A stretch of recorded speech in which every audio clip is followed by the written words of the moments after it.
Well, thanks for coming. We're going to get started with men's basketball. Coach Mike Neighbor team split a pair of games over the weekend, taking one of the Gulf South Conference's top team down to the wire and then defeating Auburn Montgomery in double overtime.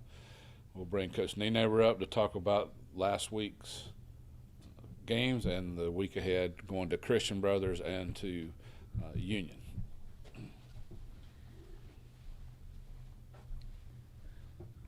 Well, it's a relief after a long dry spell to kind of shake off that losing streak, and we've lost a lot of tough games during that stretch.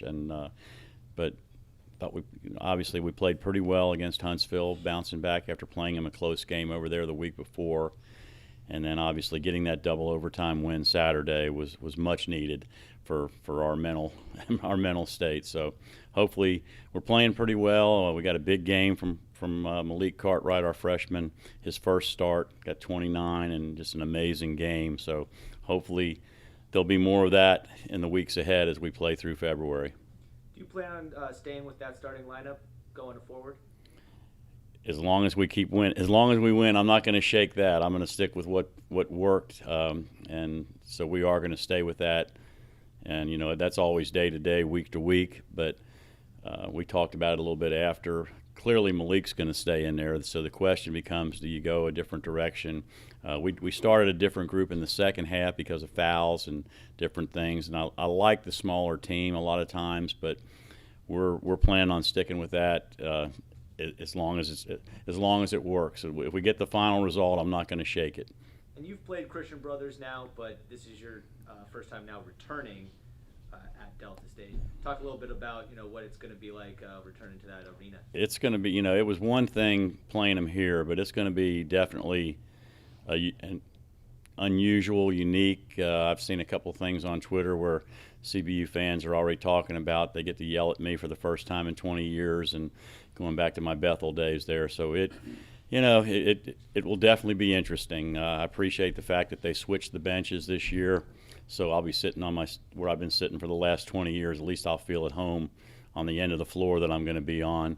But yeah, it obviously is going to be a strange deal. But most importantly, it's a winnable game. We didn't play very well against them here. Hopefully, we'll play more like we've been playing most of our recent games. And if we do that, it's always tough on the road. And they've been on a roll. They won like 4 in a row before they lost at West Georgia Saturday. So they're playing pretty well right now, and we're all kind of in that bunch of teams that are fighting for a Gulf South playoff spot. So all these games are big if we're going to try to survive and get into March. It seems like your offense is starting to click a little better as the season goes along. What do you contribute that to? Well, the biggest thing that makes it click is when shots go in, when we're hitting when we're not making threes and we go through a stretch. Or you're missing free throws. You do everything right, get the ball inside or get the ball and draw a foul and then go up and miss the free throw, which has happened to us on more than one occasion at times this year. But, the way the game is, and it's almost any level you watch, Huntsville went down there and lost to Mississippi College Saturday, which kind of shocked everybody. You look at the numbers. They had a horrible shooting day. Everybody's spreading the floor. Everybody's shooting more and more threes. And three-point shooting is not consistent. Some teams are more consistent than others, but when the shots are going, boy, I'm a lot smarter. Coach, when you decided to pull the red shirt off the league, did you anticipate him improving this quickly with his offense, considering how he hadn't really played since the previous March? Right. I mean, it's amazing what he's done, and then after a game like Saturday, you think, why didn't we do this sooner? But I think it has been a growing process for him, getting him comfortable, recognizing what he does well, and how can you get? You don't expect a freshman to get 29, and what was he like? 13 for 16 from the floor or something like that. I mean, he's just putting up amazing numbers in some of these games. And, if he's not freshman of the week this week, I want to see who is. But, obviously he has been a pleasant surprise. And my thoughts about it, too, and we're going to make some adjustments to try to emphasize his strengths as we go forward through February. My thought is, hey, he's got another month to grow. and he's obviously going to be getting more minutes as we move forward.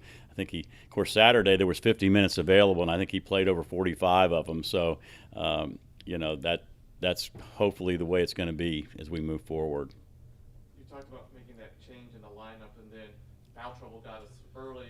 I thought your bench came in, and like Sabas and Austin did a good job of filling in. And so you wanted to go big and had to go Right. smaller instead. Well, a big part. I think Latch did a really good job, because you always wonder how a guy's going to react when he's been starting for 2.5 months, almost the whole season.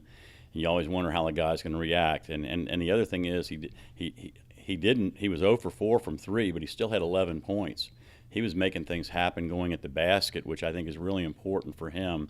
And I didn't think his threes were bad shots. Again, back to when the shots are going in. Like, he got one, I think would have put us up 15, and it was like 2/3 of the way in and just kind of rimmed out. But I thought he did a good job defensively and got, like I said, got to the basket. And usually you'd think with Latch, if he goes 0 for 4 from 3, it's going to be a wash. But he had 11, and he was in there. I think he had 5 or 6 rebounds, and doing a good job defensively.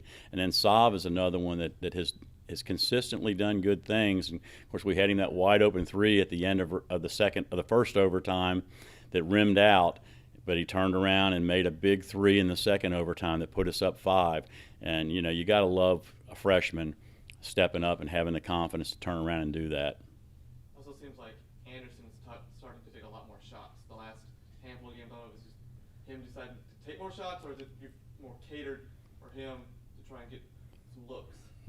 I mean, I think sometimes that's good, sometimes it's bad on the decision making. But for the most part, I felt like early in the year Anderson did turn down a lot of open shots. But you want him creating, you want him distributing the ball, making those kind of decisions, because we do have people all around him that can knock down shots, and it's a lot of it's decision making and getting more comfortable with the offense. Thank you.